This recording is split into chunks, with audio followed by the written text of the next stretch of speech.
এই মাইক্রোফোনটা আমি অনলাইনে অর্ডার করেছিলাম, আজকে এলো। এটার সাথে আরো কি কি রয়েছে পুরো আনবক্সিং করে আমি দেখাচ্ছি। তারপর আমি কয়েকদিন ব্যবহার করার পর এটা আবার আমি আপডেট দেব। মানে সাউন্ড কোয়ালিটি কেমন, কতদিন চার্জ থাকে, এই সমস্ত কিছু। এই ওয়্যারলেস মাইক্রোফোনটি মেড ইন চায়না দেখাচ্ছে, প্যাকেটের উপরে লেখা রয়েছে। এবার আমি ভিতরে বের করে দেখাচ্ছি এর মধ্যে কি কি এসেছে। প্যাকেজিং দেখে তো দারুণ লাগছে, দেখে তো মনে হয় ভালোই হবে। এই সাইডে একটা প্যাকেট রয়েছে, এটার ভিতরে কি আছে পরে দেখবো, আগে এটা দেখি এই বক্সের মধ্যে কি আছে। প্রথমে আমরা দেখতে পাচ্ছি এখানে কিন্তু বক্সের ঠিক পিছনে রয়েছে চার্জ দেওয়ার যে জায়গাটা, এইখানে থেকে সোজা চার্জ দিতে হবে আর পুরো বক্সের মধ্যে মানে পুরো বক্সটাই চার্জ হবে। এইবার আমরা ভিতরে দেখব। ভিতরে এখানে দুটো মাইক আমরা দেখতে পাচ্ছি। একটা মাইক বের করে দেখি, এই যে পিছন দিকে একটা এরকম ক্লিপ মতো রয়েছে, যেটা জামার কলারে বা যে কোনো জায়গায় এরকম ক্লিপ করে লাগানো যাবে। আর এই যে ইয়েলো বাটনটা, এটাই হচ্ছে অন অফ করার। তারপরে একটু ঘুরিয়ে নিলে এখানে দেখা যাচ্ছে যে আমরা যদি বক্সের মধ্যে না দিই, সরাসরি এখানেও কিন্তু চার্জ করতে পারি মাইকটা। এবং মাইকের যে চার্জ দেওয়ার যে জায়গাটা, তার উল্টো দিকেই কিন্তু স্পিকারও রয়েছে।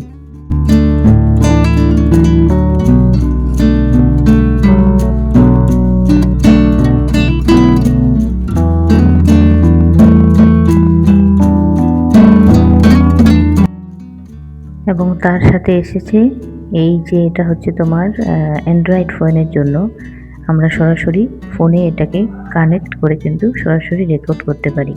আর তার সাথে কিন্তু একটা আইফোনেরও রয়েছে, আমি দেখাচ্ছি একটু পরে। মানে এই মাইক্রোফোনটা কিন্তু যেমন অ্যান্ড্রয়েডেও আমরা ব্যবহার করতে পারি, সেরকম কিন্তু আইফোনেও ব্যবহার করতে পারি। যদি তোমাদের আইফোন থাকে বা অ্যান্ড্রয়েড থাকে, তাহলে এই একটা মাইক দিয়েই কিন্তু দুটো ফোনেই তোমরা ব্যবহার করতে পারবে। আরও ভালো হতো যদি এর সাথে একটা চার্জারও দিত। চার্জার কিন্তু আমাদের নিজের চার্জার ব্যবহার করতে হবে। এর মধ্যে শুধুমাত্র রয়েছে কেবলটা শুধু এখানে দেওয়া রয়েছে, চার্জার কিন্তু যাদের নেই তাদেরকে কিনতে হবে।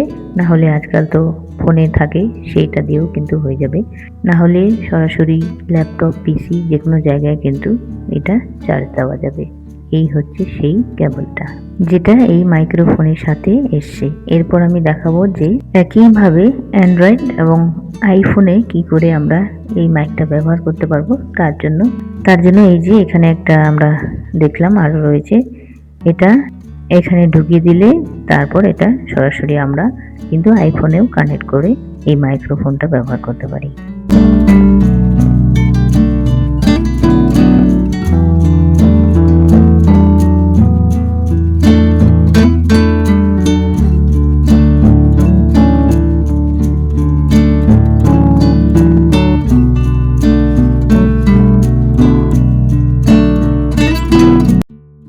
মাইকের এই যে ইয়েলো বাটনটা প্রেস করলে একবার অন হয়ে যাবে, মানে একটু লম্বা করে প্রেস করে রাখতে হবে, তাহলে অন হয়ে যাবে। আবার লম্বা করে একটু প্রেস করলেই অফ হয়ে যাবে।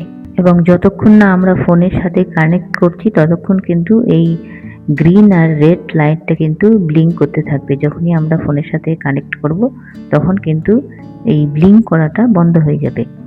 এবং একইভাবে ইয়েলো বাটনটা হালকা করে একবার প্রেস করলে কিন্তু নয়েজ ক্যান্সেলেশন চলে আসবে। মানে যদি আমরা নর্মালি রেখে দিই তাহলে কিন্তু মানে বাইরে থেকে কি সব শব্দ আসবে, শো শো শব্দ। আবার যদি আমরা একবার প্রেস করি তাহলে বাইরের যত নয়েজ রয়েছে সেগুলো কিন্তু রিমুভ হয়ে যাবে যখন আমরা রেকর্ড করব সেই সময়।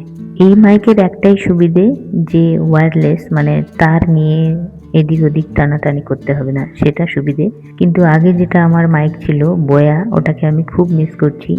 ওই মাইকটা এত সাউন্ড কোয়ালিটি ভালো, এবং কেনার পর 2 বছর ধরে কন্টিনিউ ব্যবহার করার পরেও এখনো ব্যাটারি শেষ হয়নি। ওই বয়াটা এখনো একদম ঠিকঠাক রয়েছে, শুধুমাত্র তার একটু ছিঁড়ে গেছে।